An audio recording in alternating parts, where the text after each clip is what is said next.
जानती हूं मैं मरने वाली। कितना वक्त है मेरे पास? इतना वक्त है सत्या कि आपको उम्मीद नहीं छोड़ना चाहिए। उम्मीद सिर्फ इंतजार करवाती है,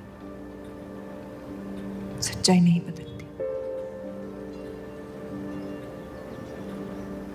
कितना वक्त है मेरे पास? 1 साल, 2 शायद।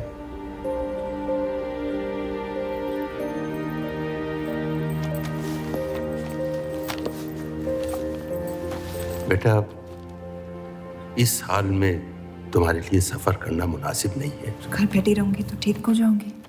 बेटा, कुछ बातें इंसान के हाथ में नहीं होती हैं।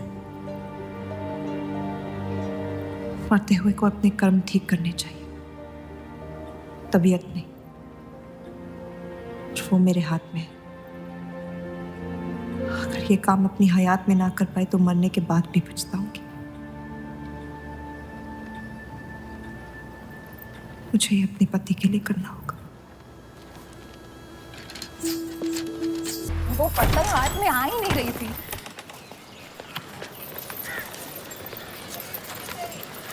तुम अंदर जाओ। आप फिर आ गई। रूप, आपसे तो होगा नहीं पिताजी। मेहरबानी करके जाइए यहाँ से। मेहरबानी करके एक बार और मेरी विनती सुन लो रूप। देखिए सत्या जी, जब आपके पिता ने हम पर वो सारे एहसान किए थे, हमें पता नहीं था कि एक दिन उनकी बेटी उनके एहसानों को ब्याज समेत वापस लेने आ पहुंचेगी। मैं ब्याज लेने नहीं आई हूँ रूप, बल्कि आपसे एक एहसान मांगने आई हूँ। माफ़ी चाहती हूँ, मैं आप पे ये एहसान नहीं कर सकती। मेरी आज़ादी बिकाऊ नहीं है। आप गलत समझ रही हैं रूप। या शायद मैं ही सही समझ रही हूँ। मैं आपकी जिंदगी से बस 1 साल मांग रही हूँ रूप, क्योंकि मेरी जिंदगी में सिर्फ 1 साल बचा है।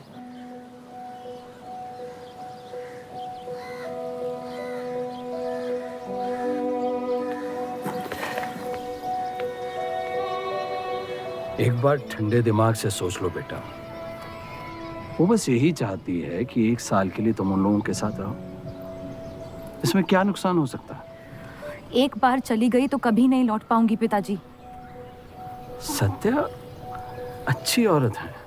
उन्होंने हमसे वादा किया है कि तुम्हारी बहनों का शादी होने तक ख्याल रखेंगे।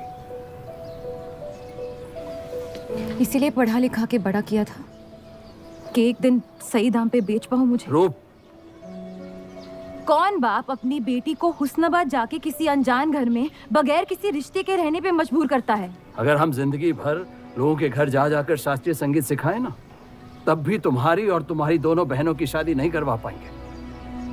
और एक बड़ी बहन होने के नाते तुम्हारा ये फर्ज है। हम जबरदस्ती नहीं कर रहे हैं बेटा। सत्या को हम बचपन से जानते हैं। वो हमसे बेहतर तुम्हारा ख्याल रखेंगे। बाकी फैसला तुम्हारे हाथ में।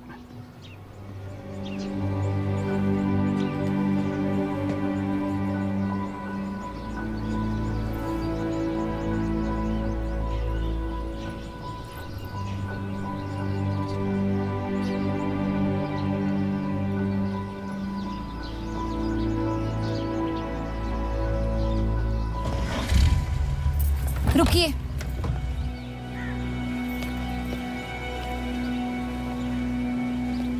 चलूंगी मैं आपके साथ, लेकिन मेरी एक शर्त है। आपके पति को पहले मुझसे शादी करनी पड़ेगी। मैं उस घर में सिर्फ आपके पति की पत्नी बनकर आऊंगी, उपपत्नी। रूप, मैं बस इतना चाहती हूँ कि जब तक मैं जिंदा हूँ आप मेरे पति को जान लो, समझ लो, ताकि आपके गुजरने के बाद आपके पति मुझसे शादी कर ले। कैसी पत्नी है आप? और अगर एक पल के लिए मैं आपके इस पागलपन में शामिल भी हो जाऊं, तो इस बात की जमानत कौन देगा कि आपके गुजरने के बाद आपके पति मुझसे शादी कर लेंगे? किसी भी वजह से अगर उन्होंने मुझे घर से निकाल दिया तो फिर कहाँ जाऊंगी मैं? क्या होगा मेरा? ये सब जानने के बाद कौन अपनाएगा मुझे? सोचा है आपने? मैं वादा कर। वादा? जब आप ही नहीं रहेंगी तो आपका वादा निभाएगा कौन? तू शादी किए बगैर मैं उस घर में नहीं जाऊंगी।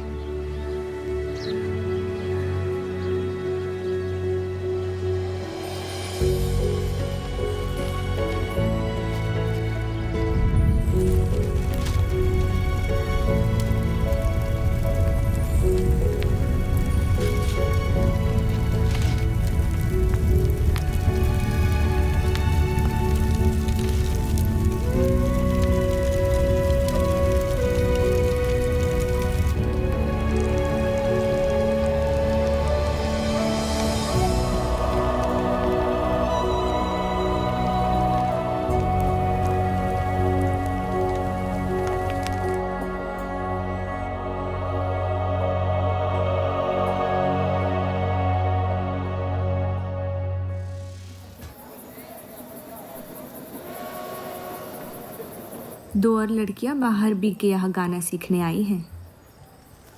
उनके सामने अपनी पतलून बंद रखना।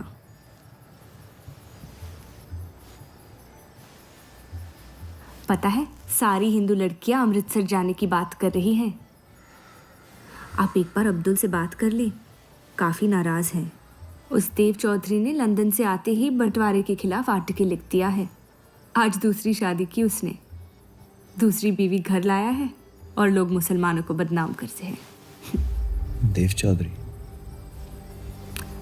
हाँ मेरी जान, देव चौधरी। उसकी बीवी मर रही है और उसकी आखिरी ख्वाहिश थी कि देव दूसरी शादी कर ले।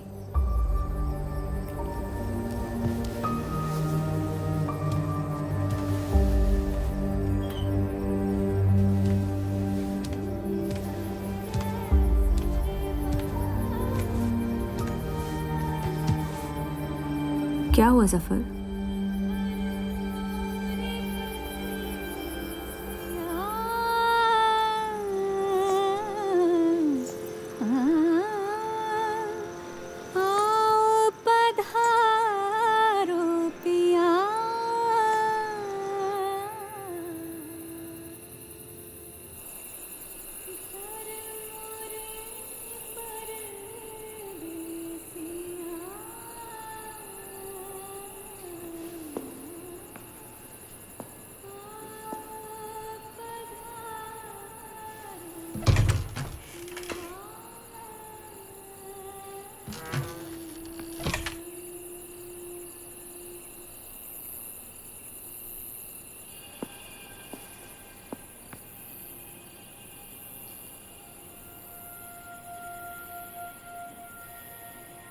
मैं अपनी पत्नी से बहुत प्यार करता हूं।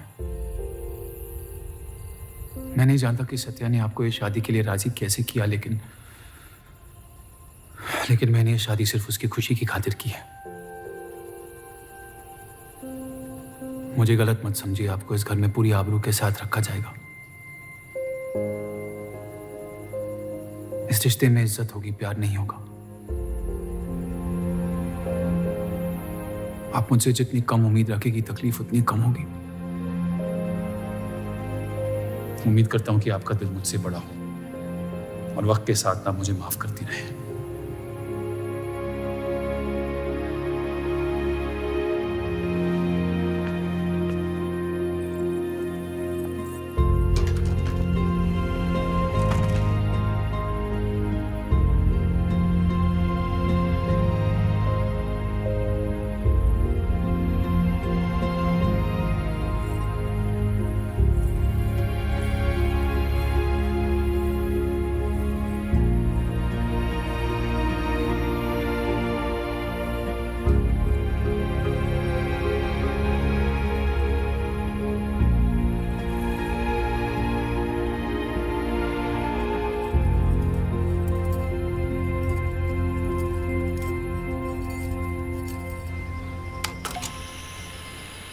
मेरे पति ने मुझे शादी की रात को ही रुखसती दे दी। क्योंकि आपने एक ऐसे आदमी से शादी की जिससे आप कभी पहले मिली भी नहीं थी। बल्कि कई दिनों तक मैं जानती भी नहीं थी वो दिखते कैसे हैं। मेरे गुस्से में लिए गए एक फैसले ने हम चारों की जिंदगी बर्बाद कर दी।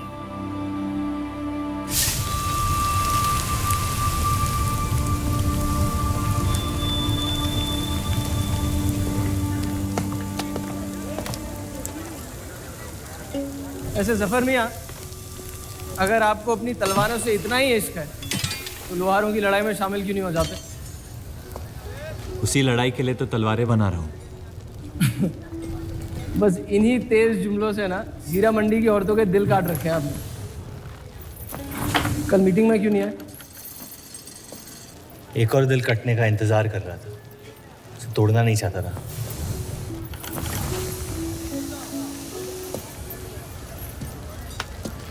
देखिए जफर मियाँ, अगर औजार बनाने की मशीनें आ गई ना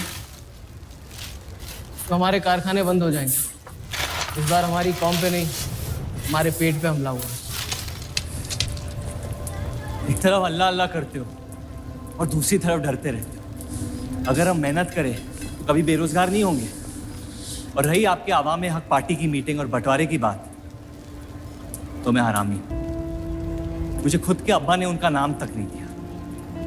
जो आदमी अपने हक के लिए नहीं लड़ा, वो आवाम के हक के लिए क्या लड़ेगा? चलिए छोड़िए।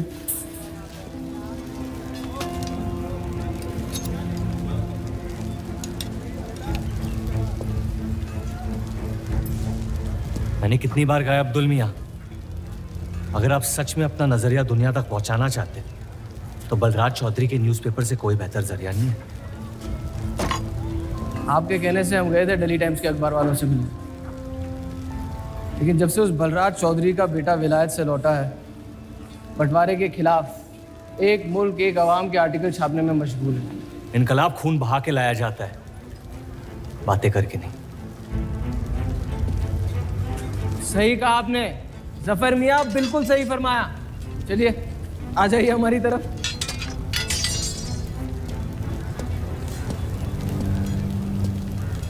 गलत ना समझे मुझे, भाई है आप मेरे, जान दे सकता हूँ, लेकिन सिर्फ आपके लिए। बस मुझे इन चौधरियों के मसलों से दूर रखिए अब अब्दुल मियाँ।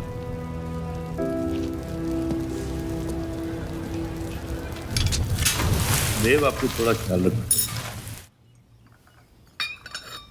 ये एक मुल्क एक आवाम का आर्टिकल लोगों को हजम नहीं हो रहा। धर्म के नाम पे अंग्रेज हमारे देश का बंटवारा कर रहे हैं, जिससे फ्यूचर में किसी का फायदा नहीं होगा। लेकिन उनके बिना हम अपना देश भी तो नहीं संभाल पा रहे। उसके बारे में क्यों नहीं लिखते हैं आप? वक्त के साथ हम सब सीख लेंगे, अगर साथ में रहे तो। इस मकसद का मसीहा तुम्हें किसने बनाया? मैं बस एक आवाज हूं जिसमें लोगों तक पहुंचने की ताकत है। या बहकाने की ताकत? या उन्हें सही राह दिखा रहा हूं, जिस सही राह में यकीन आप भी करते हैं, बस सियासत से डरते हैं। ये मत भूलिए कि हम यहाँ माइनॉरिटी हैं और मुस्लिम लीग दिन ब दिन ताकतवर होती जा रही है। आप अपने दिमाग से सोचें, दिल से नहीं। अगर मैं ऐसा कर पाता तो फिर बात ही क्या थी। कभी कभी दिमाग का दिल से हार जाना जरूरी होता है।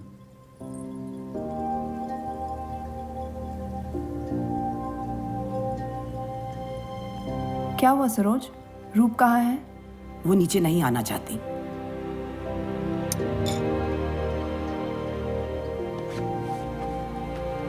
चलता हूं।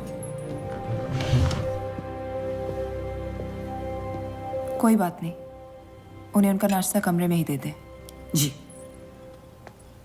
देव को हमेशा लगेगा कि मैंने उसके साथ ज्यादती की, लेकिन आपने जो किया है सही है। जिंदगी पर भरोसा रखिए, उसने जो उलझाया है वही खुद सुलझाएगी।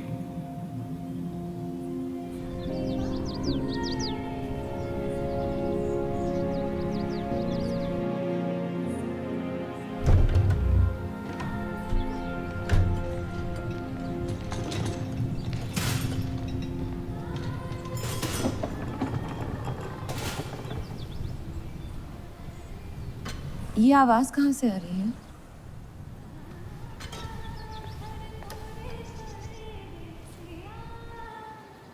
बहार बेगम की हवेली से। किसी जमाने में हुस्नाबाद की सबसे मशहूर मुजरे वाली हुआ करती थी, लेकिन फिर उन्होंने नाचना छोड़ दिया।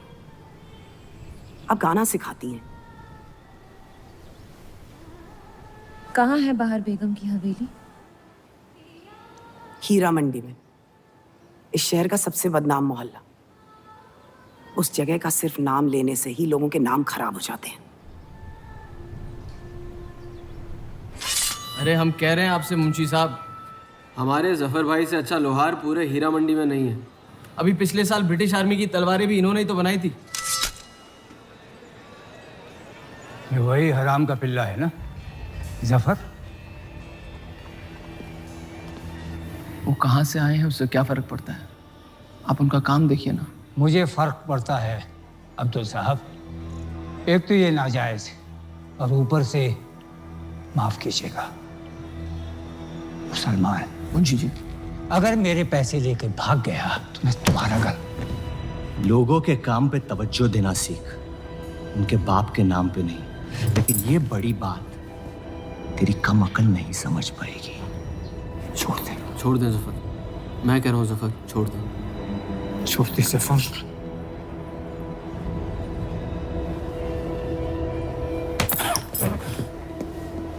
जफर! वो लिहाज तो है नहीं इन लोगों में।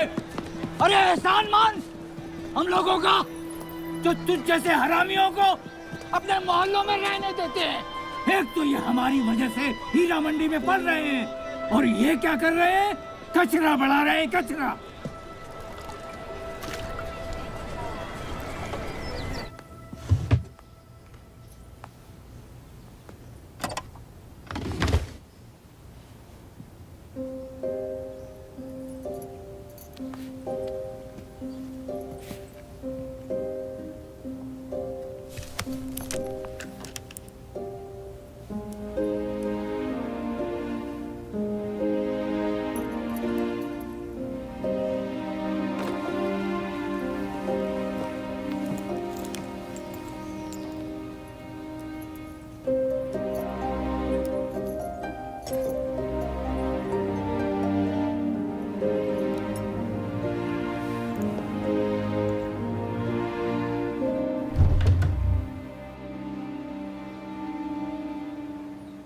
रूप,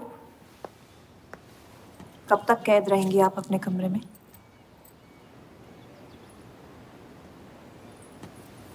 अब आप शादीशुदा है, आपकी भी कुछ जिम्मेदारियां हैं इस घर में।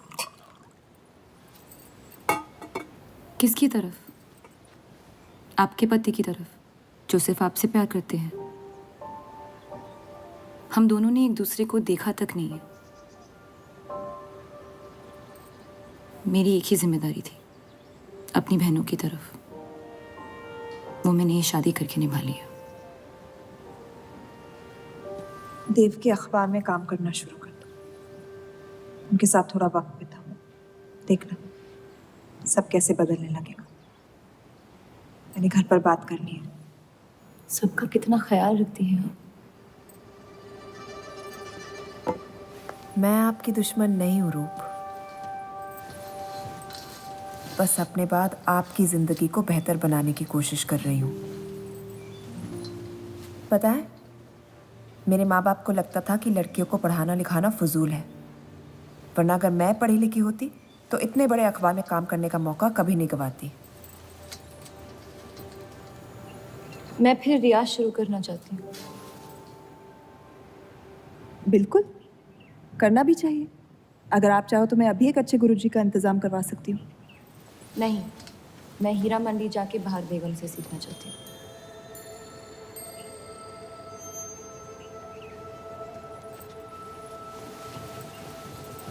कम वक्त में काफी ज्यादा जान गई हैं इस शहर को आप,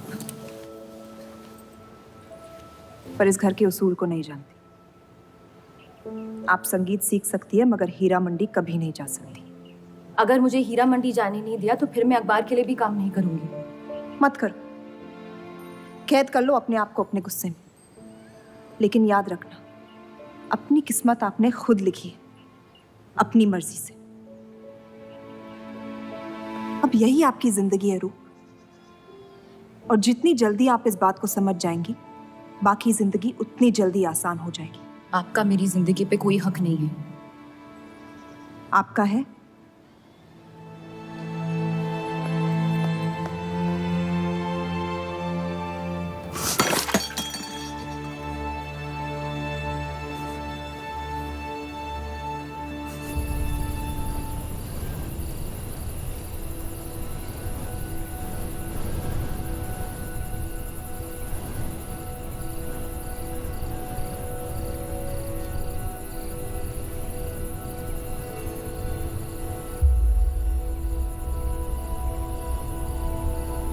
हरगिज नहीं। बाबा, मैं रूप को जानती हूँ। एक बार उसने अपना मन बना लिया, फिर वो किसी की नहीं सुनती। वो इस घर की बहू है और उसे भी सबकी तरह इस घर के उसूलों की इज्जत करनी पड़ेगी।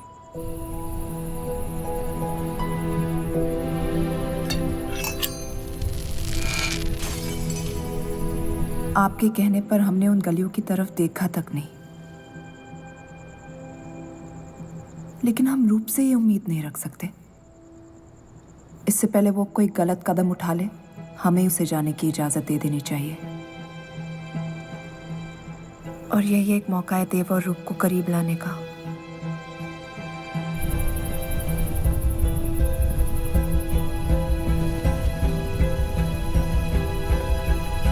रूप, ये क्या कर रही हैं आप? रूप। हाँ, भाभी जी आपको बुला रही हैं।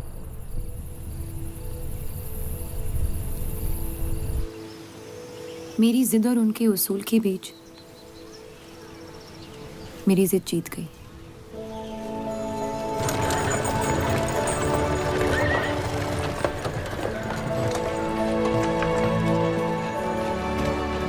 इस देव चौधरी की ये एक मुल्क एक समाज वाली बातें सुनने में तो बहुत अच्छी लगती, लेकिन गौर फरमाई, एक तरफ ये बंटवारे के खिलाफ है और दूसरी तरफ ये स्टील के कारखाने लाने की कोशिश कर रहे हैं। मतलब दोनों ही तरफ से हम भूखे मत। हमें और एडवर्टाइजमेंट की ज़रूरत है। अगर यही हाल रहा तो हफ्ते में सिर्फ 3 दिन पेपर छाप पाएंगे। सर, पिछले हफ्ते जिस विस्की कंपनी के इश्तेहार डाले थे, वो इस हफ्ते भी इश्तेहार डालने को तैयार है। उसी शराब के इश्तिहार की वजह से पूरा हफ्ता मुस्लिम सेक्टर ने अखबार नहीं खरीदा। बहुत अच्छे पैसे दे रहे हैं विस्की वाले। अहमद की बात सही है, किसी और को ढूंढना पड़ेगा। कॉस्मेटिक्स और साड़ी।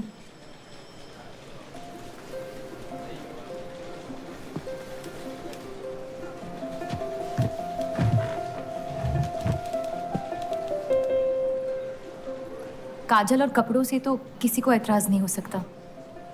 शराब के बदले लक्स साबुन का इश्तिहार डालते हैं पेपर में। इन इश्तिहारों की वजह से औरतें भी पेपर खरीदेंगी। माफ़ी चाहती हूँ, बस ख्याल आ गया तो बोल दिया।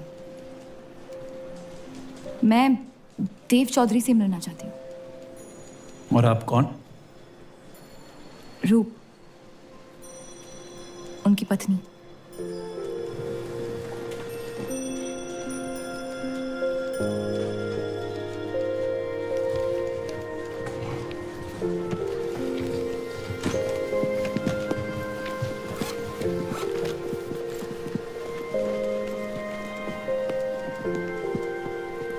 आनंद जी, हाँ जी। इन्हें इनका डेस्क दिखा दीजिए। जी।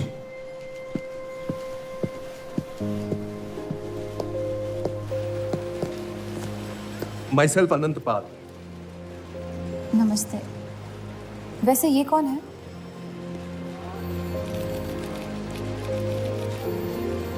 आइए।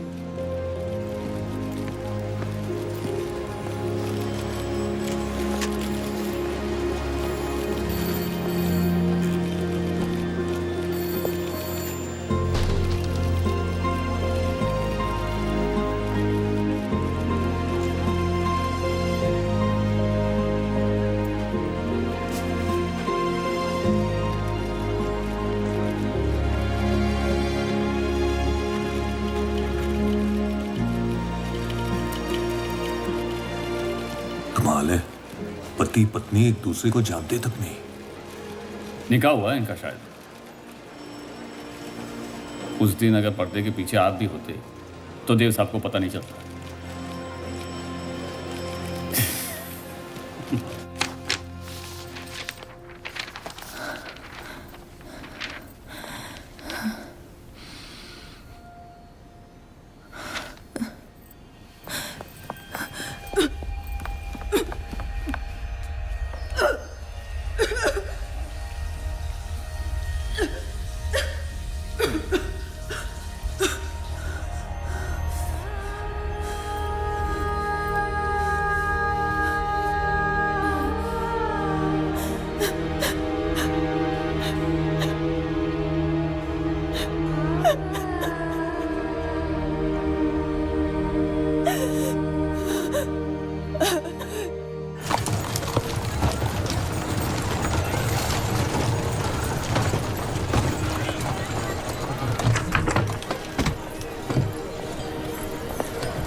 हीरा मंडी का सबसे बड़ा त्योहार दशहरा, पर यह मोहल्ला इस शहर की लंका है।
एक अरसे के बाद ऐसी आवाज सुनी है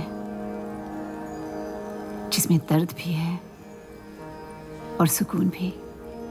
अपना फैसला बदलने के लिए शुक्रिया। अभी तो सिर्फ तारीफ की है, शुक्र बेइज्जती का करते हैं, क्योंकि असली काबिलियत उसी से मिलती है।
बोलिए।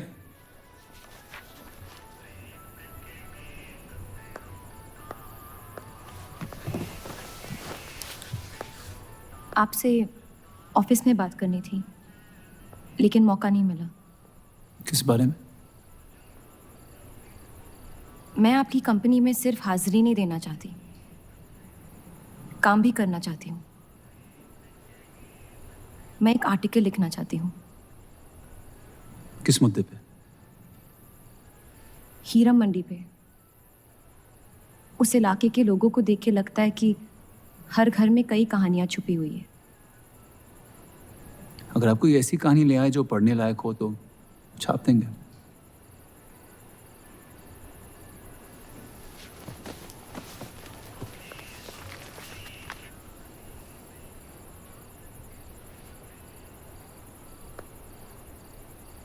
मैं जानती हूँ हम दोनों इस रिश्ते में गिरफ्तार हैं, और इसमें मेरा हाथ भी है। बस आपको बताना चाहती हूँ कि मेरे आपसे या इस रिश्ते से कोई अरमान नहीं है। ये शादी नहीं, समझौता है, और आप जब चाहे इससे रिहा हो सकते हैं। मैंने कभी इस शादी को तोड़ने का जिक्र नहीं किया है, लेकिन आपके ख्यालात जान के खुशी हुई। शुक्रिया।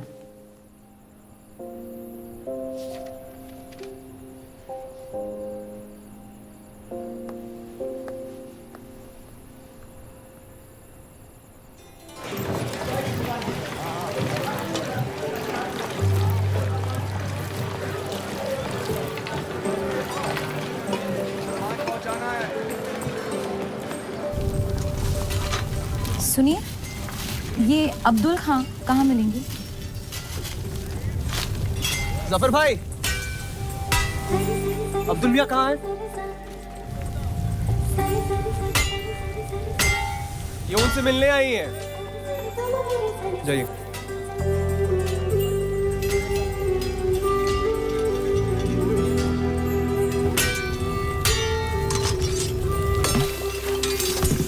एक मुलाकात ने लौटने में मजबूर कर दिया। आइए, आज मन भर देता हूं आपका, लेकिन आपसे मेरा मन नहीं भरेगा। वक्त जाया हो जाएगा मेरा। मैं शादीशुदा हूँ। तो मुझे कौन सा निकाह पढ़ना था आपसे? मैं अब्दुल खां से मिलना चाहती हूँ। क्यों? आपको क्यों बताऊँ? तो फिर मैं आपको क्यों बताऊं कि अब्दुल कहाँ है? मैं हीरा मंडी और उसकी लोगों की कहानियों पर एक आर्टिकल लिखना चाहती हूँ, तो इसलिए आप तवाइफ के कोठे पे आई थी। ये कोई तरीका है बात करने का? तवाइफ को ताजमहल कह दूंगा तो उसकी किस्मत नहीं बदल जाएगी। सारी औरतों को एक ही नजर से देखते हो। नजर तो एक ही रहेगी, लेकिन आप चाहे तो नजरिया बदल सकती है मेरा। मेरे ऐसे कोई शौक नहीं है। होंगे भी कैसे? अपनी शादी के हालात में गिरफ्तार जो है, लेकिन अगर आप चाहे तो आपके अधूरे अरमा पूरे कर सकता हूं मैं। बहुत ज्यादा बदतमीज है आप। शुक्रिया। अब्दुल,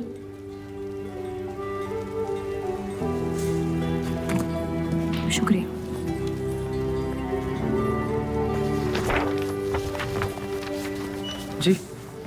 जी, मैं डेली टाइम्स से हूँ। हीरा मंडी के लोग और माहौल के बारे में मैं एक आर्टिकल। Daily times. यहाँ का माहौल गर्म है, लोहार बेरोजगार है, और ये हक की लड़ाई अब बंटवारा करवा के रहेगी। लिखना चाहेगा आपका अखबार इस मुद्दे पे? नहीं ना, खुदा हाफिज।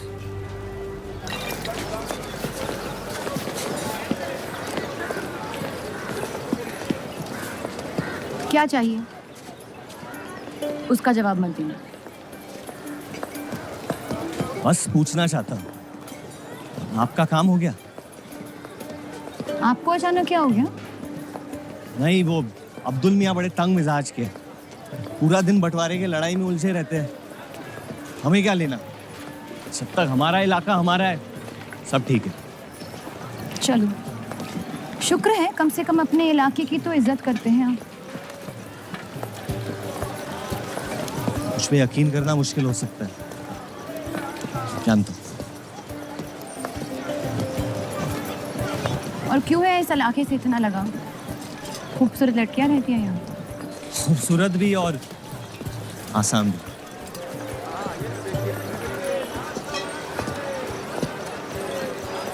तकदीर ने मुझे यहाँ फेंका।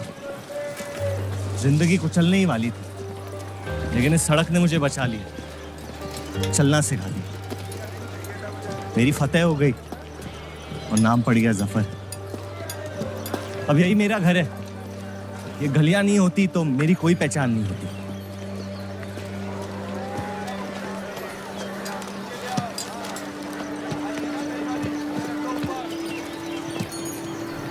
मुझसे बेहतर हीरा मंडी को कोई नहीं जानता।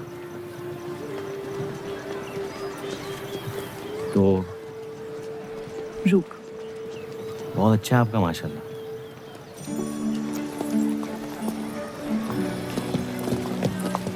तो यहाँ कोई कहानी ढूंढने आई, अपनी छुपाने? ढूंढने।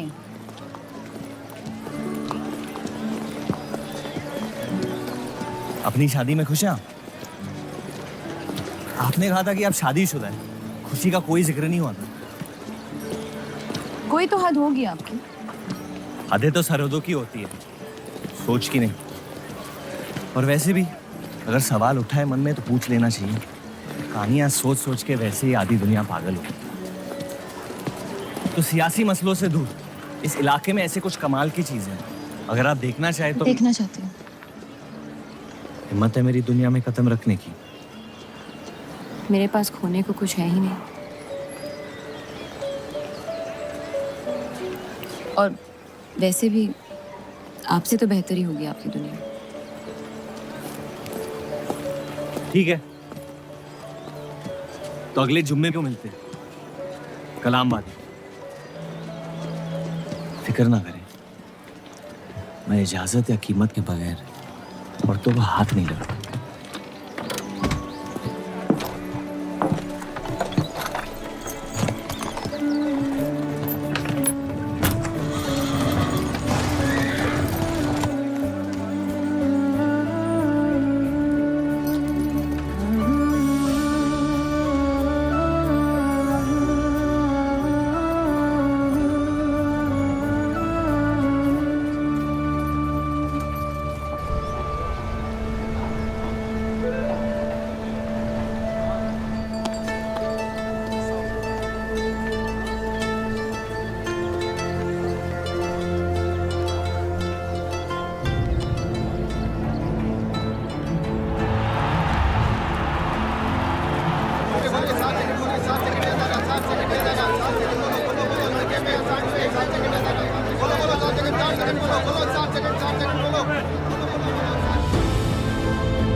अगर जफर भाई सांड पे 7 सेकंड से ज्यादा टिक गए तो जीत जाएंगे।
इतनी जल्दी आपसे तुम तक का सफर तय कर लिया आपने? क्यों बुलाया मुझे यहाँ?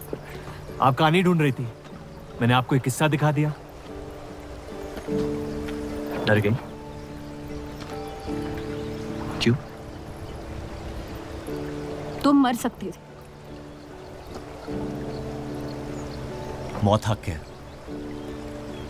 और मुझ जैसे नाजायजों के पास ना कोई खास मकसद होता है, ना ही आपकी तरह कुछ खोने को होता है। इसलिए मौत से डर नहीं लगता। जिस दिन मोहब्बत हो जाएगी, मकसद भी मिल जाएगा और मौत से डर भी लगने लगेगा। अफसोस, आपकी ख्वाहिश शायद कभी पूरी नहीं हो पाएगी। मजा आता है मुझे इस खेल में। मैंने तुम जैसा नमूना कहीं नहीं देखा। है ही नहीं मुझ जैसा मैं कहीं।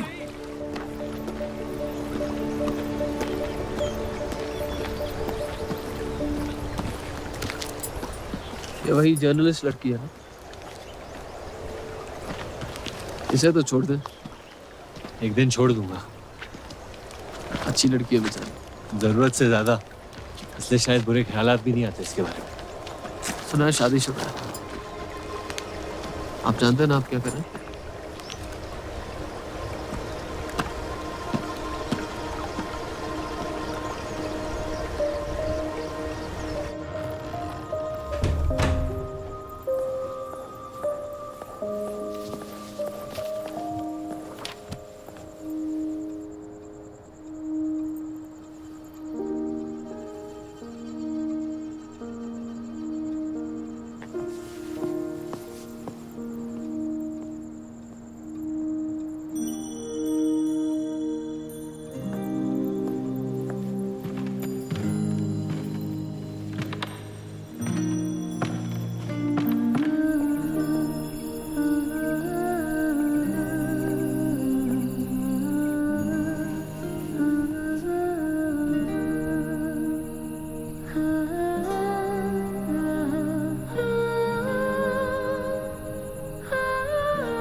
जितनी घर वालों से दूर हो रही थी,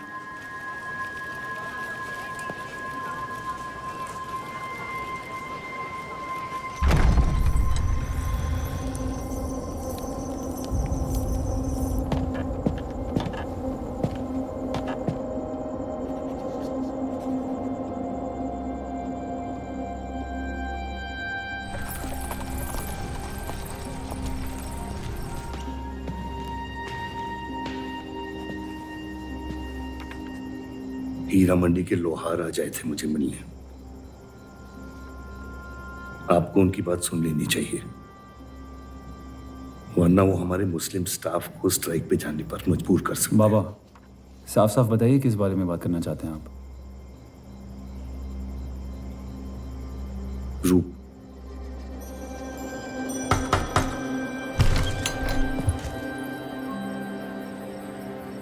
तो वाइफे आजकल घर तक आती है मुजरा करने। माफी चाहते हैं, हम गलत पते पे आई है। रूप को बख्श दे सफर। कब तक असलियत से मुंह फेरते रहोगे? जब तक असलियत जिंदा रहे। आप ही से सीखा है। आपको अचानक रूप की इतनी फिक्र क्यों हो रही है? इस सब में रूप की कोई गलती नहीं है। इस सब में मेरी भी कोई गलती नहीं थी। अगर सीखना है तो मर्द बनकर अपनी मुश्किलों से लड़ना सीखो। अपनी जिंदगी के लिए किसी को जिम्मेदार मत ठहराओ। वही तो मुश्किल है बाबा। आप जैसे मर्द से कुछ नहीं सीखना चाहता मैं। आप अब्दुल को इस्तेमाल करके अवाम को उनकी प्रेस के खिलाफ भड़का रहे हैं, मोर्चे करवा रहे हैं, और हम आपसे कुछ नहीं कह रहे हैं। लेकिन रूप दूसरों की गुनाह की सजा दूसरों की नहीं, उसे आपकी गुनाहों की सजा दी जा रही है। अम्मी, आपने एक शादीशुदा मर्द के साथ इश्क किया, बच्चा पैदा करके सड़क पे फेंक दिया। ऐसा न कहें। 17 साल के थे हम, मोहब्बत हो गई थी उनसे, और आज तक उससे हम रिहा नहीं हो पाए। गलती हो गई जिसे आज तक मैं सुधार नहीं पाया। होशो हवास में की गई गलती गलती नहीं होती, बेईमानी होती है। और आज तक आपने अपने इस गुनाह को कबूल करने तक की हिम्मत नहीं की। हमारी मोहब्बत ने हमें खुद कर्ज बना दिया था। हमने बच्चा इसलिए रखा ताकि बलराज के और करीब हो पाए, लेकिन वो हमसे और दूर चले गए। हमने सोचा बच्चे की शर्म से भाग रहे हैं, आपको छोड़ देंगे तो वापस लौट आएंगे। फिर हम समझ गए कि वो आपसे नहीं, हमसे भाग रहे थे। हम आपको लेने वापस आए थे, लेकिन आप नहीं। फेंकी हुई चीजें अक्सर सड़ जाती है अम्मी। हमारा रिश्ता भी अब हमेशा के लिए सड़ चुका है। अब आपकी मैयत के अलावा मेरे पास और कोई वजह नहीं है आपके पास लौटने की। देव,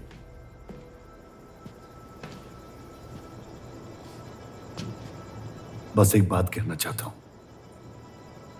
मेरी भी शादी जबरदस्ती हुई, इसीलिए मैंने इस घर के बाहर प्यार ढूंढने की कोशिश की। कहीं रूप के साथ ऐसा ना हो जाए। कोशिश करो अपने इस रिश्ते को निभाने की। सब आपकी अक्ल के नहीं होते बाबा। कम से कम मैं रूप की इज्जत करता हूं। आपने मां की कभी इज्जत नहीं की, और उसकी पूरी जिंदगी ये सोचने में निकल गई कि शायद उनमें कोई कमी थी। आपके बच्चे तक को कबूल करने को तैयार थी। पता नहीं इतनी हिम्मत कहां से लाती थी वो।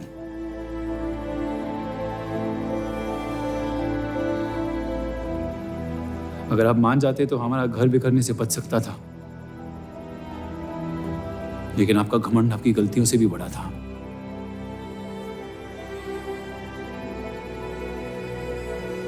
उस लड़के की कोई गलती नहीं है,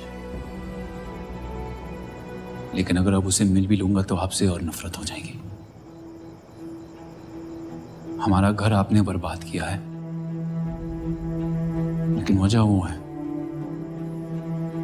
तो मुझे अपनी रिश्ते कैसे निभानी चाहिए इस बात की सलाह आप ना ही दे तो बेहतर है।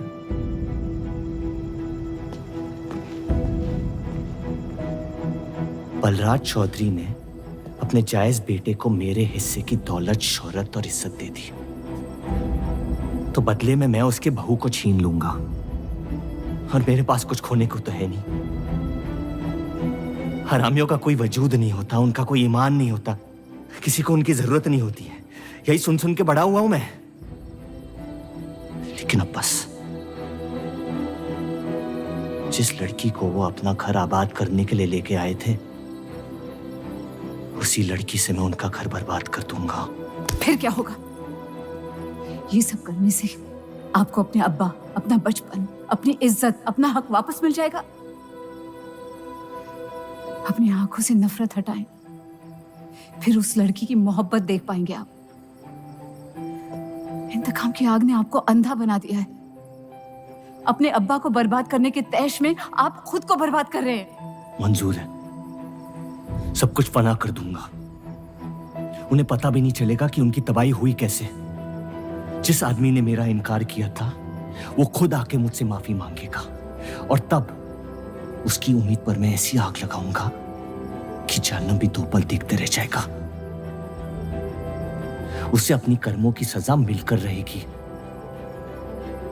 और उसके बदले में अगर मेरे कर्म बिगड़ जाए तो वो भी मुझे मंजूर है। अम्मी,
जफर को हीरा मंडी में पहचानते सब थे, लेकिन वो है कौन ये कोई नहीं जानता था। वापस जाने का मन नहीं करता? वापस जाने की वजह ही नहीं है। पीढ़ियों से हम ये काम कर रहे हैं, हमारे बच्चे इसी की खा रहे हैं। अब अगर ये अंग्रेज औजार बनाने की मशीन ले आए तो लोहार बेरोजगार हो जाएगा। आज हमारे साथ हो रहा है, कल किसी भी कारीगर के साथ हो सकता है।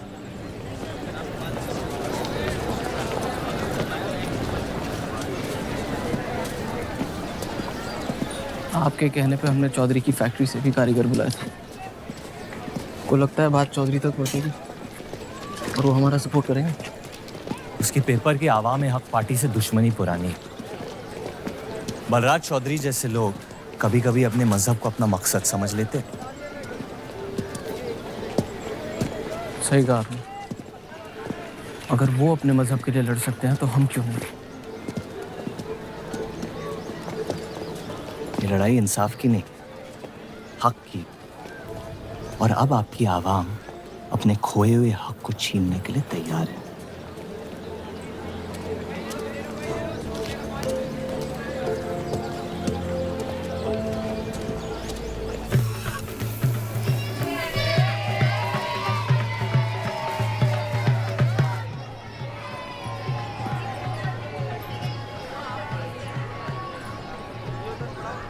सत्या चौधरी मरने वाली है।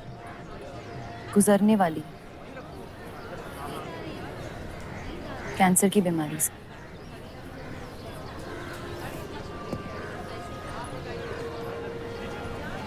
और उसके मरने के बाद क्या होगा? तुम उसकी तख्त पर बैठोगी, तुम्हारा शौहर तुम्हें पहली बीवी की इज्जत देने लगेगा, तुम्हारी शादी खुशहाल हो जाएगी।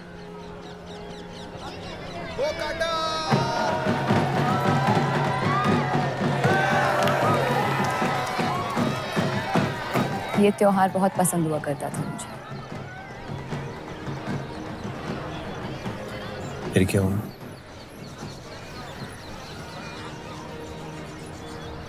पतंग की उड़ान उम्मीद भर देती थी मुझ में। अब सिर्फ कटी पतंगों पे ध्यान जाता है मेरा। यहाँ के लोग अपने पतंगों से बेहिसाब इश्क करते हैं, लेकिन इन्हें अपनी उड़ाने से ज्यादा दूसरों के गिराने में मजा आता है। तुम हर चीज में बुराई ढूंढते हो। हाँ, अगर तुमने मेरी जिंदगी जी होती ना, शायद तुम समझ पाती कि मेरी नजरों में इतना अंधेरा क्यों होता। हालात सबकी जिंदगी में आते हैं, लेकिन कड़वा मन अंत में जहर बन के हम ही को जंग लगा देगा। जब किसी और की बर्बादी अपनी जीत जैसी लगे तो हमसे ज्यादा बर्बाद और कोई नहीं है इस दुनिया में।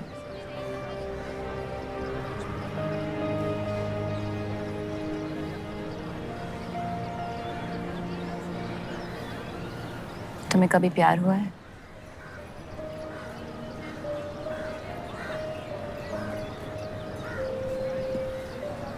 मैं इश्क लड़ाता बहुत तो इन पतंगों की तरह, लेकिन इश्क से कटता नहीं।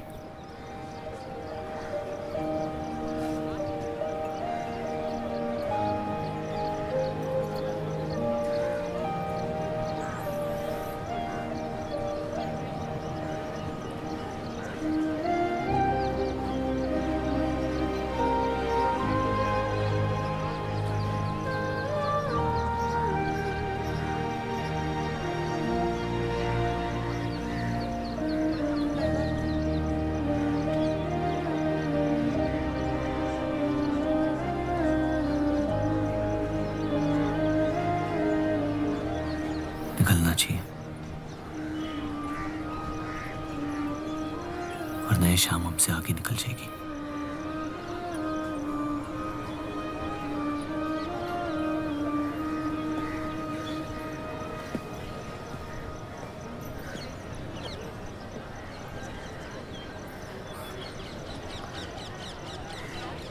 आप सही थे, मेरे अंदर कुछ बदल गया है। सफर की वजह से मुझे लगता है मुझे आप शादीशुदा हैं। वो शादी नहीं सौदा है। सोचना गलती है, लेकिन उस पर अमल करना गुनाह है। आपके अलावा और किसी को नहीं पता। मुझे लगा आप समझेंगी।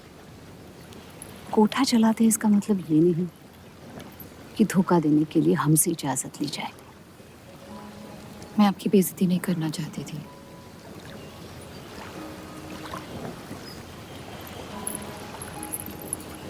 आपके शौहर अच्छे इंसान हैं।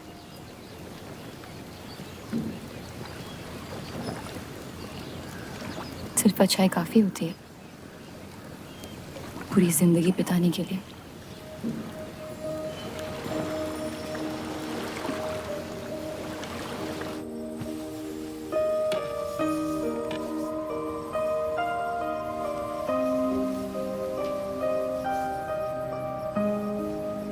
क्या हुआ?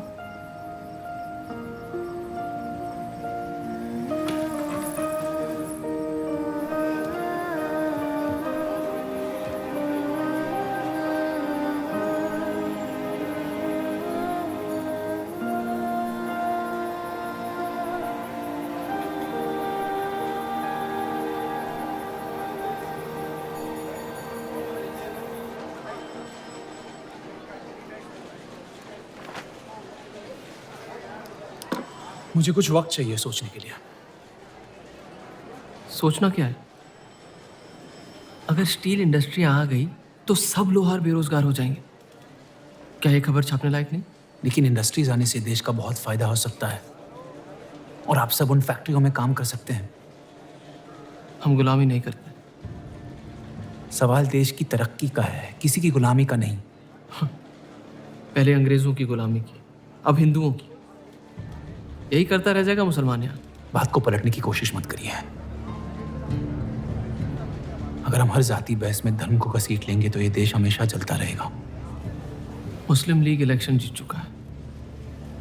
अब आप मुल्क की नहीं, बस अपनी फिक्र कीजिए।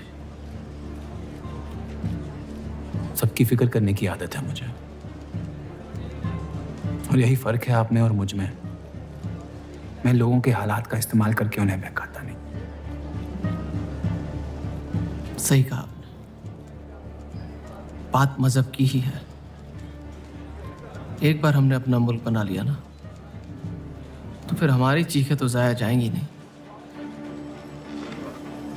लेकिन तब आपकी चीखें कौन सुनेगा देव साहब?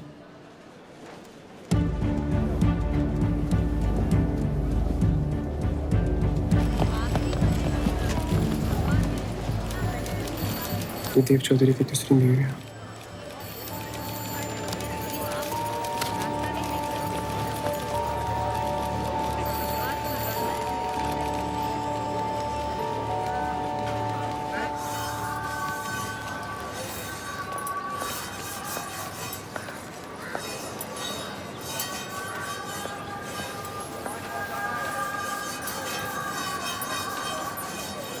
मुंशी जी तुम्हें कॉन्ट्रैक्ट देना चाहते हैं।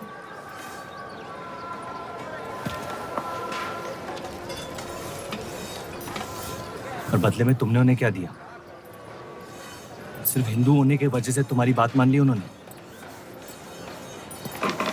मैं खैरात नहीं लेता। मैं मदद कर रही हूँ, खैरात नहीं। और मैंने मांगी थी मदद आपसे। जैसा हूं ठीक हूं। हर चीज में बुराई क्यों ढूंढते हो? अच्छाई से डर लगता है। उसे अक्सर बदले में कुछ चाहिए होता। मैंने तुम्हारी जमानत ली है। मुंशी जी को समझाया कि हीरा मंडी तुम्हारा घर है और बदले में मुझे कुछ नहीं चाहिए।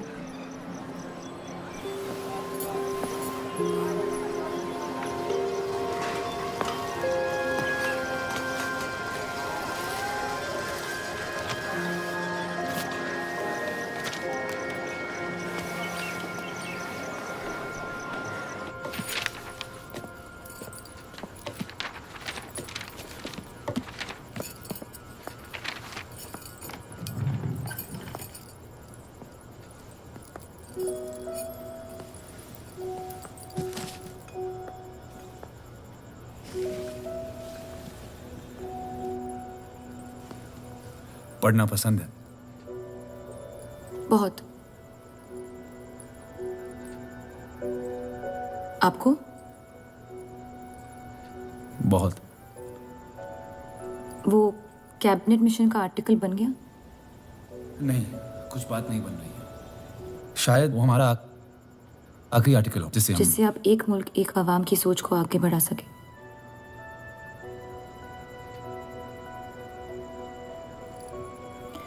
आज़ादी की कीमत बंटवारा है। जितनी जल्द हम इस बात को मान ले उतना फायदा होगा।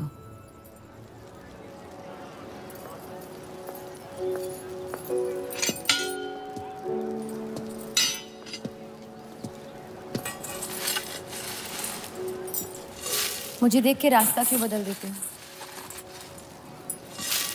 तुम्हें शहर दिखाने में इतना मशगूल हो गया था कि अपनी जिंदगी के रास्ते भूल गया। मैं हुस्नाबाद छोड़ के जा रही हूँ।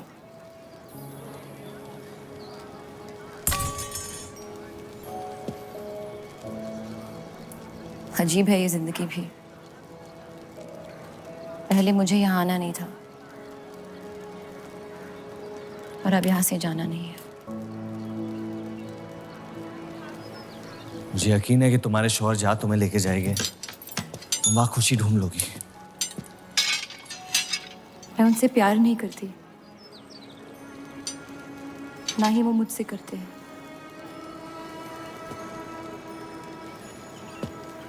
कब तक जीती रहूंगी ये झूठ में? कुछ रिश्ते कर्जों की तरह होते हैं, उन्हें निभाना नहीं, चुकाना पड़ता है। तुम जो भी करने की कोशिश कर रहे हो उससे किसी का फायदा नहीं हो रहा। कभी कभी नुकसान रोक लेना फायदे से बेहतर होता है। जज्बात को रिवाजों की गुलामी नहीं करनी चाहिए। इस दुनिया के सारे गुनाहों में से सबसे बड़ा गुनाह कौन सा है पता है? अपने मन को मारना। मेरे मन में तुम्हारे लिए कुछ नहीं है रूप। मुझे तुम पे यकीन क्यों नहीं होता? क्योंकि तुम यकीन नहीं इश्क करना चाहती हो। बर्बाद हो जाओगी। दर्द के अलावा कुछ नहीं दे सकता मैं तुम्हें। मंजूर है। तुम जानती नहीं मुझे, मेरी जिंदगी को, या उस वजह को जिस वजह से मैं तुम्हारे करीब होना चाहता था। और वो वजह मोहब्बत नहीं है।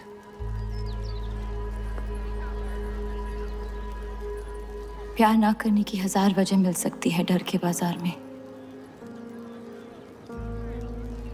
लेकिन प्यार करने की सिर्फ एक ढूंढनी होती है, अपने दिल में। मुझे अपनी वजह मिल गई है, बाकी तुम्हारी मर्जी।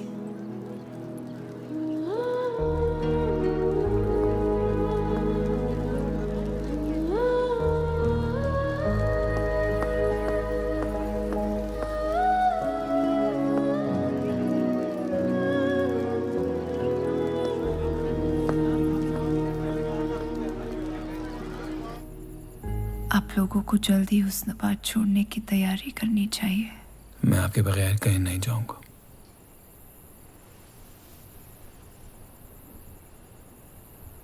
मैं तो जा रही हूँ आपके बगैर। डॉक्टर ने कहा अब भी आप ठीक हो सकती हैं। अपने आशिक की आंखों में देखते हुए मरना बहुत कम लोगों को नसीब होता है।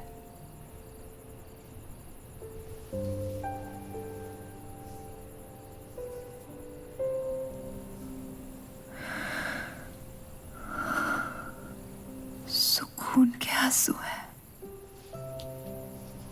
बह जाने दीजिए। मेरा सुकून तो लेके जा रही हैं आप। अब क्या करूंगा जिंदगी का मैं?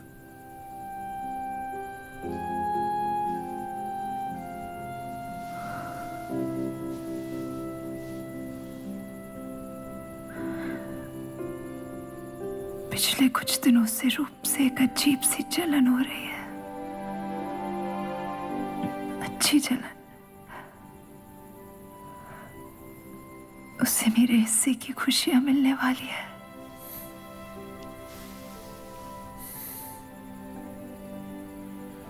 आपकी जगह कोई नहीं ले सकता। मैं उसे अपनी जगह देना चाहती हूँ।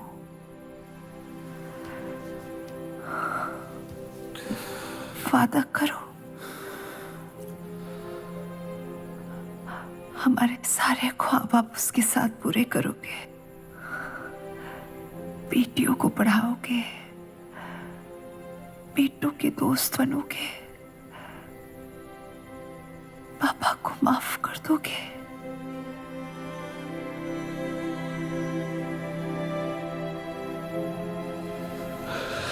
मुझे मत छोड़ो सत्या, रुक जाओ।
उनकी कमी महीनों तक हमारे साथ रही।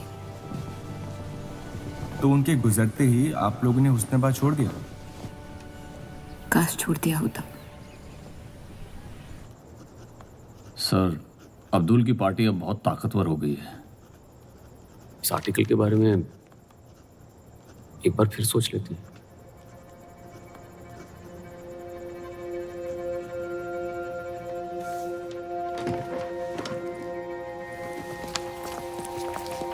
ईद मुबारक। आपको भी। क्या वो जानते हैं वो क्या करने जा रहे हैं? वैसे ही अवाम में हक के लोग हमारे खून के प्यासे हैं। इस आर्टिकल के बाद यहाँ के लोहार हमें जिंदा जला देंगे।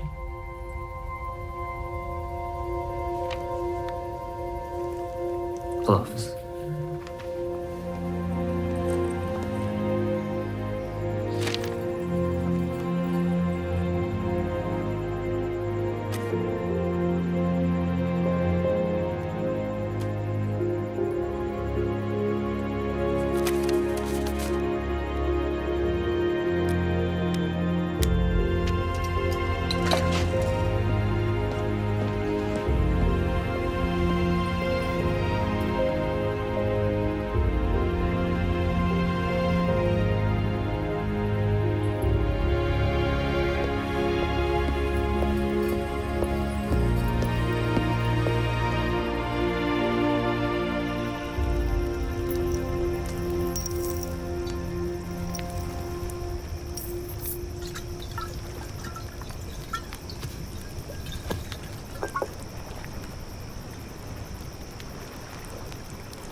जश्न के मॉल में रंज बना रहे हैं।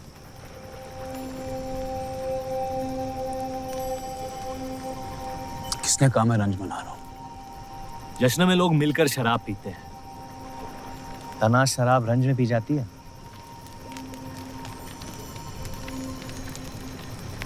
बस अपनी जिंदगी से कुछ लम्हे चुरा के अपने आप के साथ वक्त बिताना चाहता हूँ। लोगों की तरस से भरी आंखों से थक गया हूँ। मैं भी।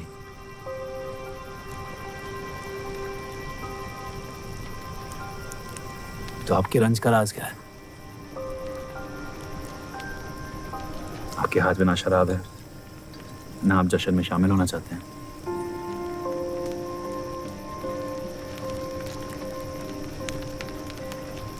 अनजानों को राज बताना बहुत आसान होता है। मन भी हल्का हो जाता है और इज्जत भी बनी रहती है। मुझे इश्क हो गया है शादीशुदा लड़की से। देंगे? मुसलमान हूं। ईद मुबारक। शुक्रिया। और वो इश्क करती है आपसे? मेरे इश्क से कई ज्यादा। तो फिर मुश्किल क्या है? काश आप उसके शोहर होते, ये किस्सा यही नहीं पड़ जाता।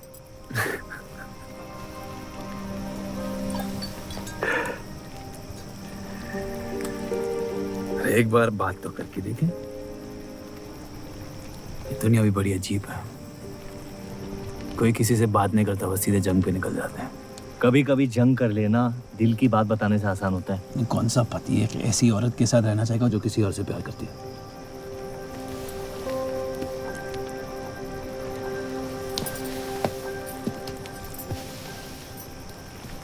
लेकिन इसमें एक और राज है। वाह वाह, मैं कहानी सुनने आया था, आपने कटहरा खड़ा कर दिया। मसला ये है कि मैंने उसे सिर्फ आधे सच बताए। तो पूरे बता दो। इतना आसान नहीं है। अक्सर इतना ही आसान होता है।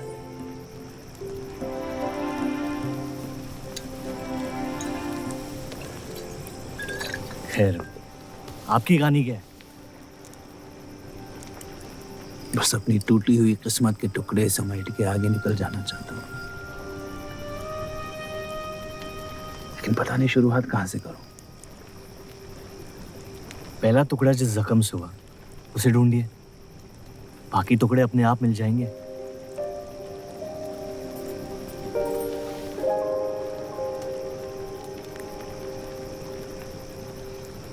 तो कितनी औरतों के साथ सोए आप? ये कैसा बेहुदा सवाल है? मतलब एक। 18 साल की उम्र में शादी हो गई। आप कितनी लड़कियों के साथ सोए हैं? उतनी गिनती नहीं आती है मुझे।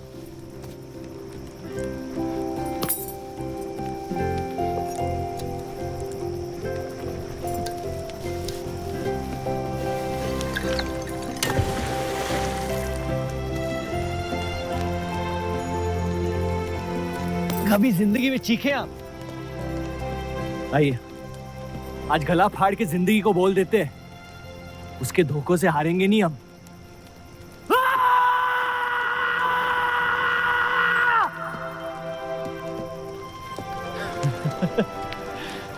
आइए, कसम से कह रहा हूं रिहा हो जाएंगे आप। कोशिश कीजिए।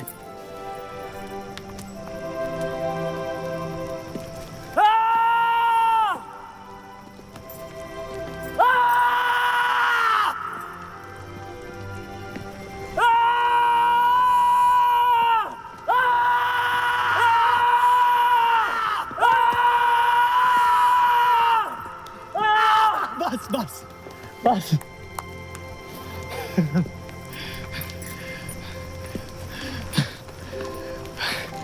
कसम से एक ही लड़की के साथ जिंदगी भर।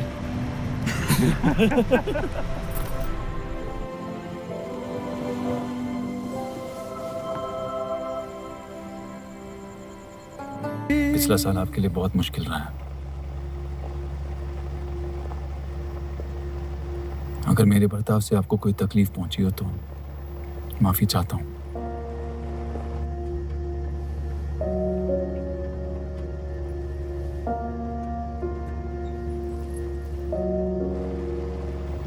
या तो आप अलग हो सकती हैं या इस शादी को एक और मौका दे सकती हैं।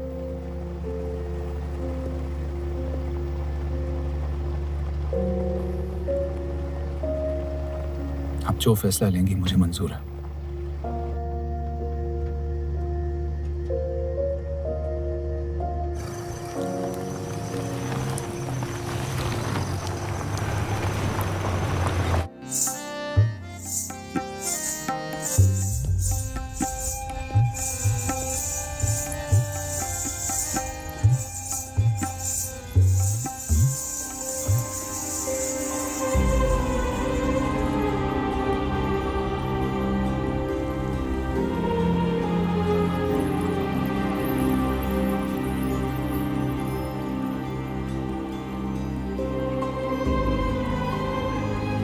आपके कोठे के दरवाजे हमेशा खुले रहते हैं?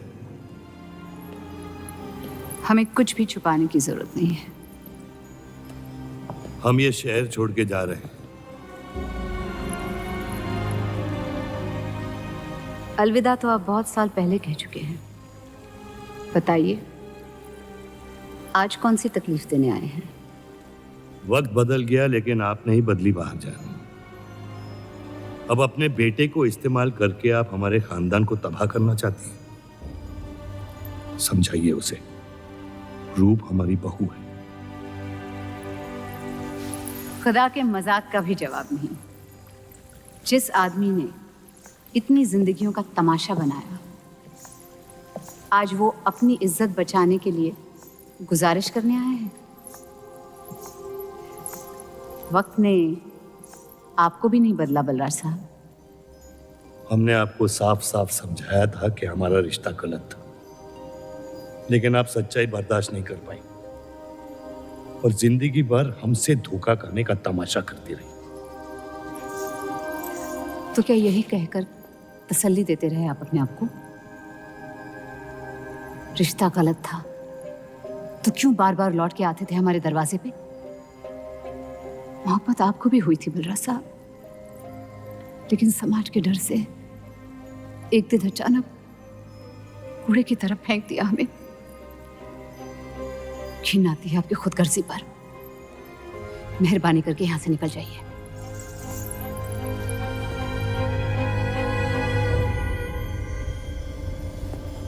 वाह, क्या रहमत बरसाई है खुदा ने मुझ पे आज।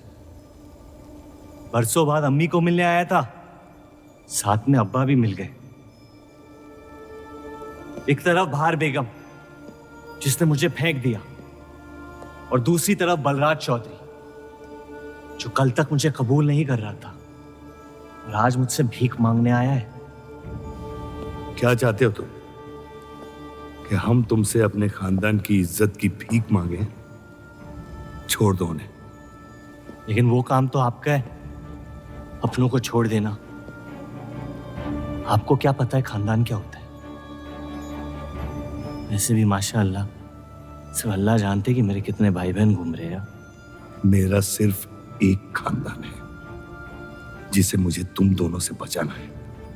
तो फिर कह दो अपनी बहू से कि मुझसे इश्क करना छोड़ दे।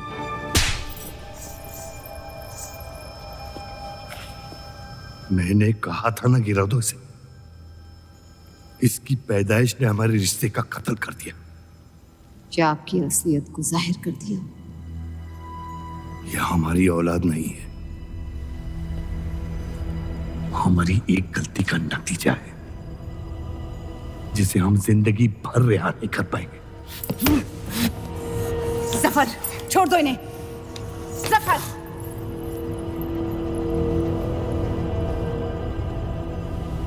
हमारे साथ जो भी करना है कर लो, लेकिन हमारे गुनाहों की सजा हमारे बेटे को मत दो।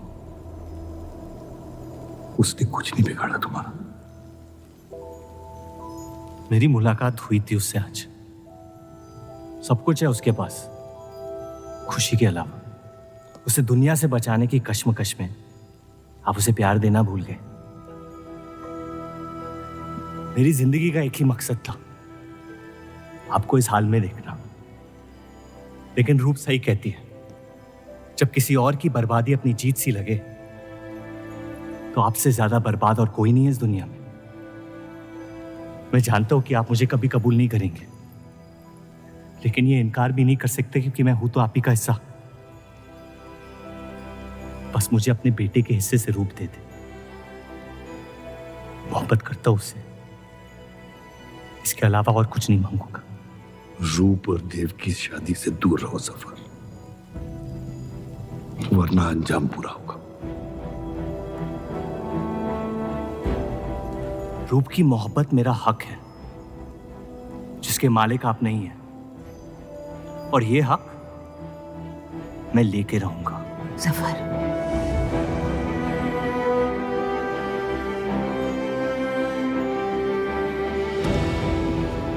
हम जानते हैं कि आप हमारी किसी भी बात पर राजी नहीं, लेकिन इस बार आप जानती हैं कि हम सही हैं।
वो हीरा मंडी से आपको कोई मिलने के लिए आए हैं।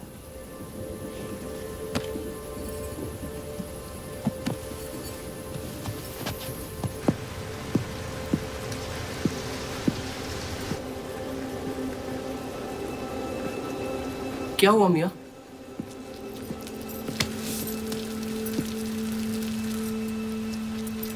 ये सब उस औरत की वजह से हो रहा है। मुझे तो यकीन भी नहीं हो रहा कि चौधरी इस हद तक गिर सकता है आपको तकलीफ देने के लिए। इसमें रूप का कोई हाथ नहीं है।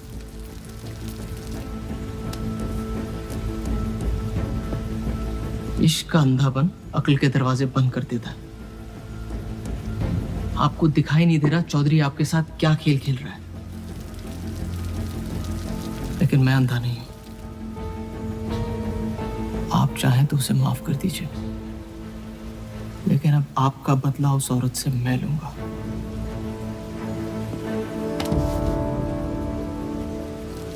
अगर उसे हाथ लगाया तो हमारे रिश्ते के साथ आपकी गर्दन भी काट दूंगा मैं।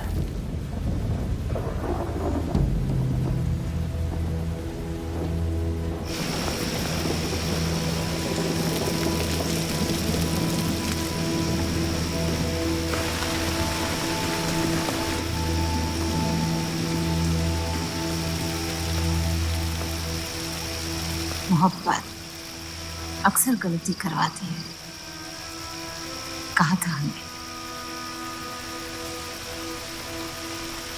आप गलत समझ रही हैं। कसम खाई थी हमने कि इस चौखट पर कभी नहीं आएंगे, लेकिन आज आपने उस कसम को तोड़ने पर मजबूर कर दिया। आप नहीं जानती मेरा हाल क्या है। और अफसोस अब वो बिगड़ने वाला है। जफर हमारा और बर्राज का बेटा है।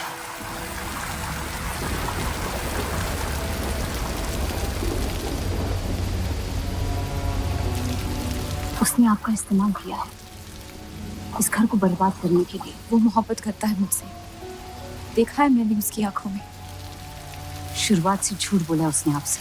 उसने अपने हालात में कुछ गलतियां की होगी, लेकिन हमारी मोहब्बत सच्ची है। पढ़ी लिखी हैं आप, अक्लमंद हैं। हीरा मंडी का लड़का है वो। उसकी जिंदगी में बिस्तर के बाहर किसी भी औरत की कोई कीमत नहीं है। और आपसे तो हम बिस्तर भी नहीं होना चाहता था। बस वो यही चाहता है कि किसी भी तरह भरे बाजार में बलराज चौधरी को जलील कर पाए, और आपके अंधे इश्क ने उसके सपने को पूरा करने का मौका दिया। यही सच्चाई है, मान ली। अगर आप अपने शौहर को छोड़ के उसके पास भी चली जाती तो वो आपको कबूल नहीं करता। मोहब्बत उससे करते हैं जो आपकी इज्जत कर सके, आपसे आपकी मोहब्बत से ज्यादा मोहब्बत कर सके। रूप, आप उसका इश्क नहीं, इंतकाम है, और वो सिर्फ अपने इंतकाम से मोहब्बत करता है।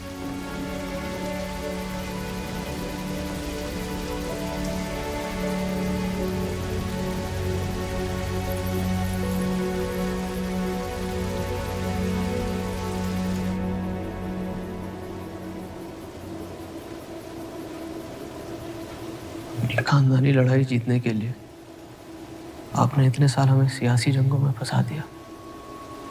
सही कहते हैं सब, हरामियों का कोई ईमान नहीं होता।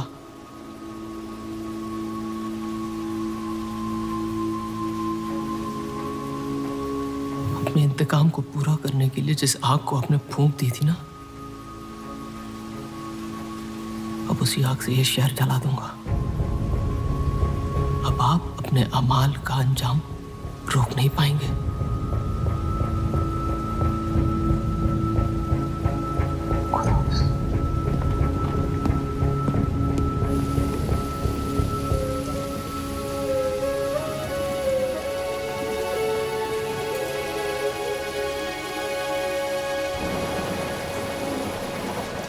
जरूरी था।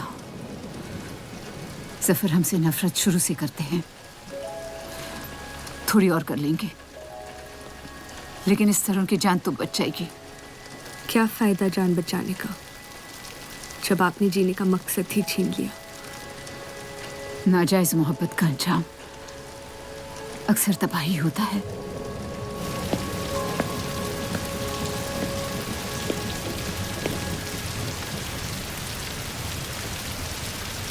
जफर नाम है उसका, तुम्हारा भाई, जिसे तुम ईद के दिन पे मिले थे। मुझ में हिम्मत नहीं थी अपनी गलतियों को कबूल करने की।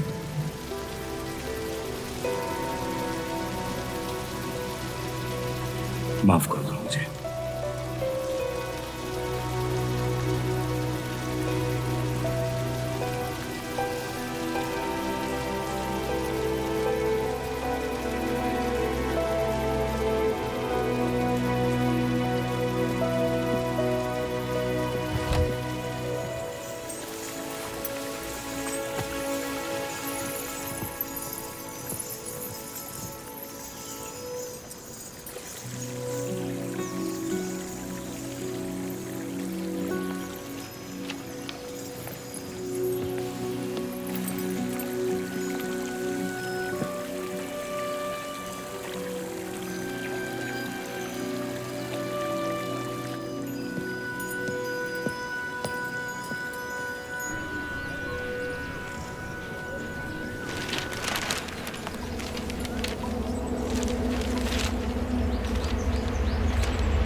मुझे हीरा मंडी में किसी से प्यार हो गया था।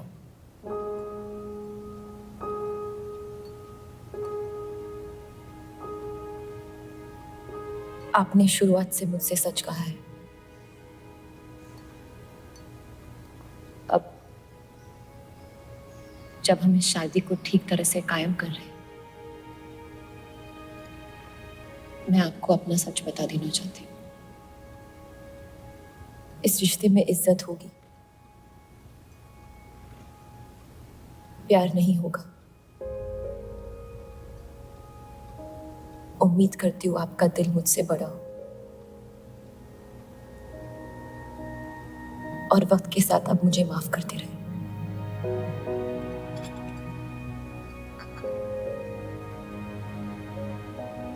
आप किसी से प्यार करती थी?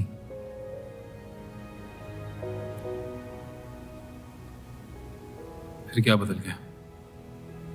मैं उनकी इज्जत नहीं करती। और प्यार खत्म हो गया?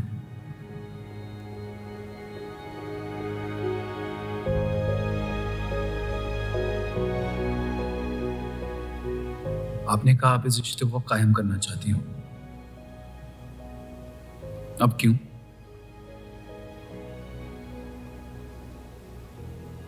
सिर्फ 700 लेना काफी नहीं होता, और कई पहलू निभाने होते हैं शादी कायम करने में। मैंने सत्या से हमेशा कहा था, जबरदस्ती बनाए रिश्तों का अंजाम कभी अच्छा नहीं होता। उसकी खुशी की खातिर अपनी कुर्बान कर दी मैंने, और कहीं आपकी खुशियों का भी कत्ल हो गया, जिसके लिए मैं बहुत शर्मिंदा था।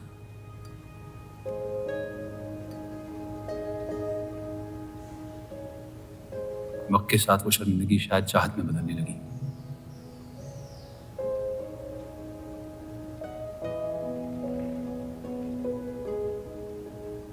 आपकी पूरी जिंदगी आपके सामने बाकी है। गुस्से में किए फैसले अक्सर गलतियों में तब्दील होते हैं। एक बार अपने आप से सच बोल के देखिए, इस रिश्ते को और मुझे उतनी इज्जत तो दे ही सकती हो आप।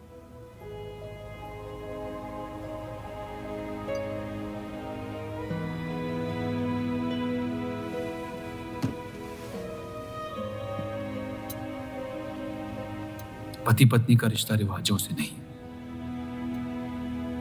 प्यार से बंधना चाहिए।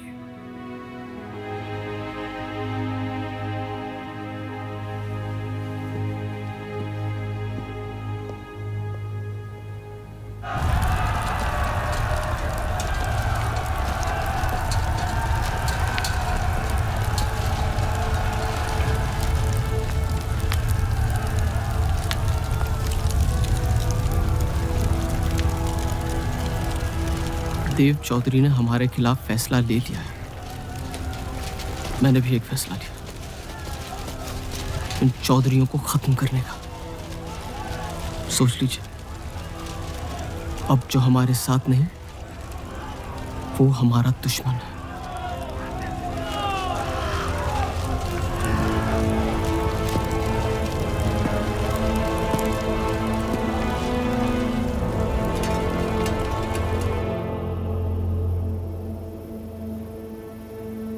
सरोज जी,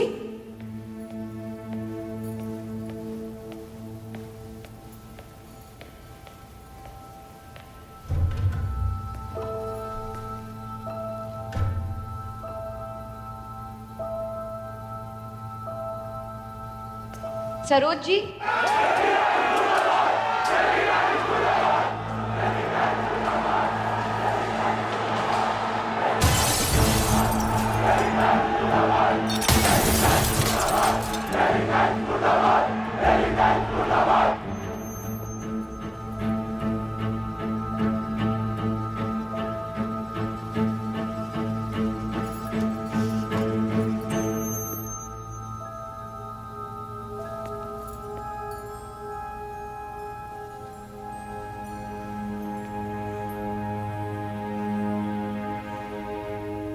माफ कर दो मुझे।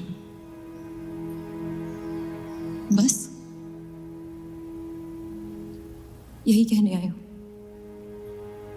क्या फर्क पड़ता है? वैसे भी तुमने अपना फैसला ले लिया है ना? पूरी शिद्दत से तुमसे प्यार किया और बदले में तुम ईमानदारी तक नहीं कर पाए। इतना मुश्किल था मुझसे सच बोलना।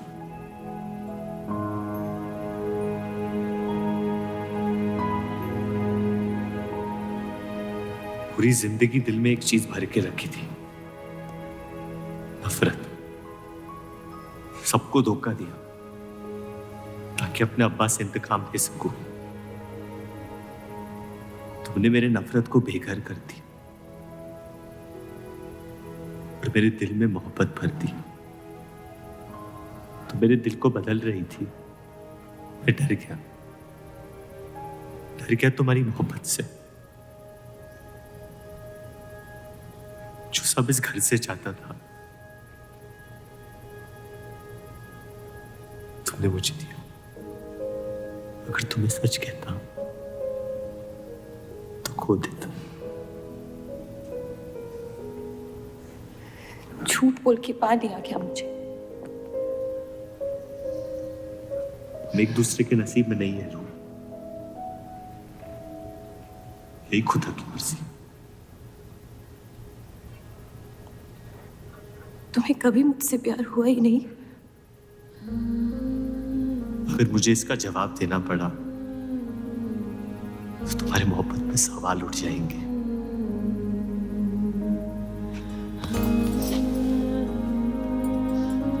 तुम कभी सीधा जवाब क्यों नहीं देते जफर?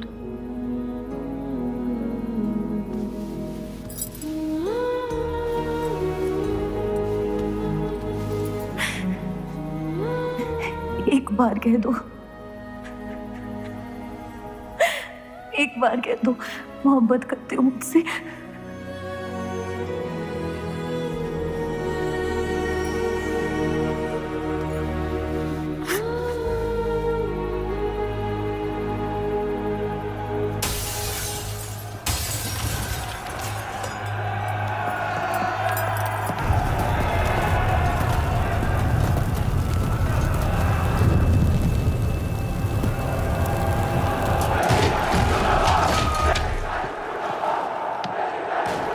पीछे की दरवाजे से। चलिए आनंद जी।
खत्म कर दो तीनों को।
हम इन्हें पनाह नहीं दे सकते।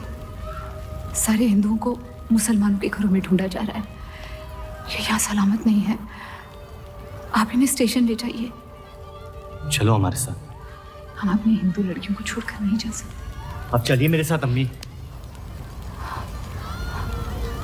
जहाँ हमारी पैदाइश हुई थी शायद वही हमारी मौत आएगी। जाइए, आप जाइए। जफर,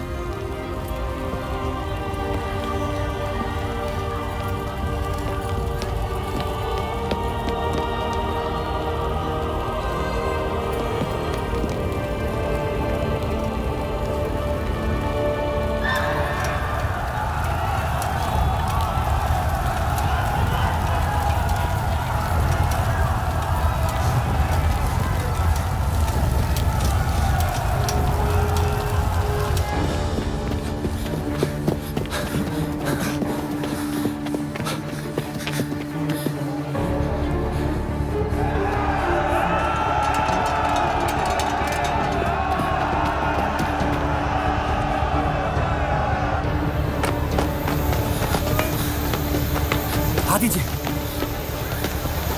चलिए इस तरफ।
आप लोग ट्रेन पे चढ़िए, मैं नहीं रुकता हूँ। मार देंगे आपको।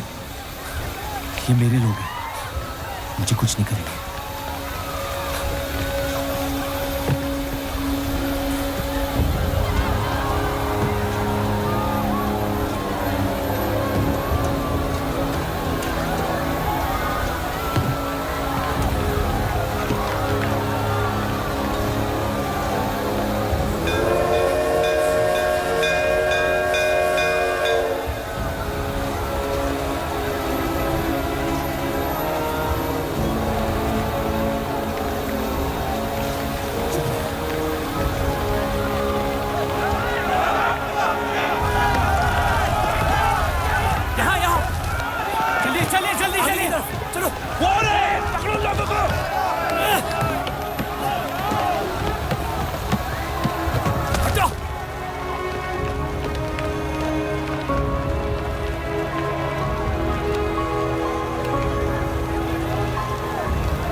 छोड़ दे अब्दुल मियां, छाने दे उन्हें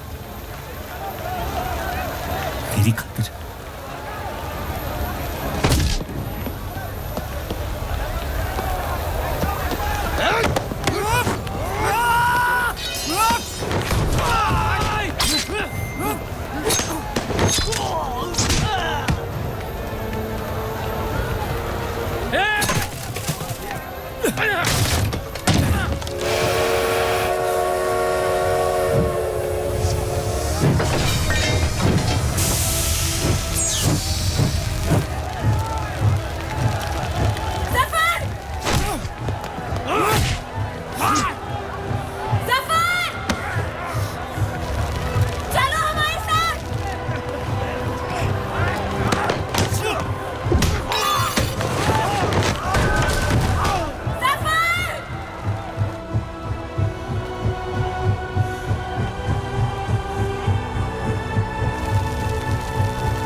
मैं जानता नहीं कि मुझे जलाया गया या दफनाया गया, लेकिन मेरी नाजायज जिंदगी को मकसद मिल गया, मोहब्बत।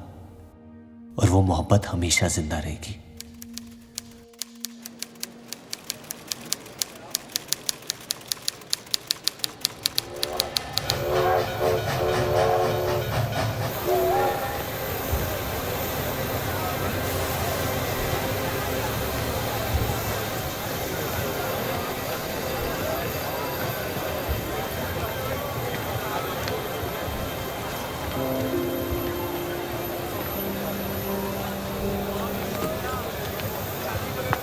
लकीरें खींच लेने से दुनिया छोटी या बड़ी नहीं हो जाती, बस हजारों जिंदगियां बिखर जाती हैं। अक्सर उन बिखरी हुई जिंदगियों में दिल टूटने का गम दो लोगों को जोड़ देता है।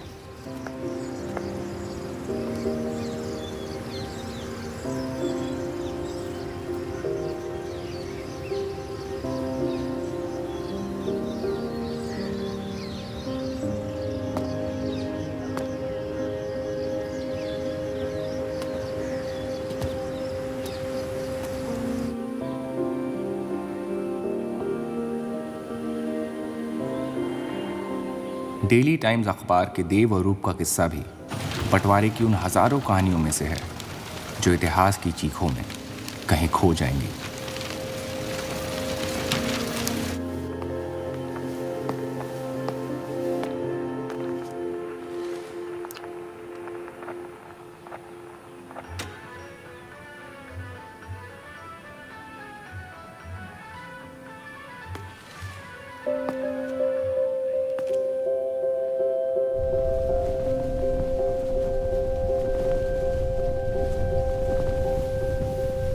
मोहब्बत और नफरत दोनों के रंग लाल हैं,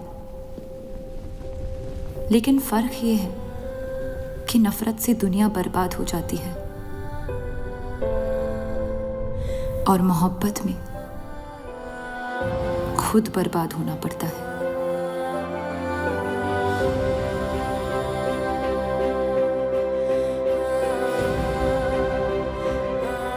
फिर भी कलंक अक्सर मोहब्बत पे लगते हैं।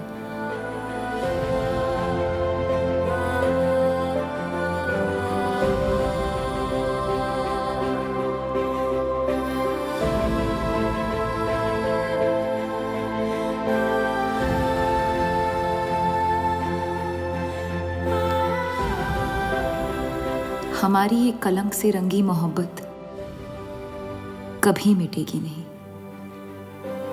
हमारे अंदर हमेशा मौजूद रहेगी।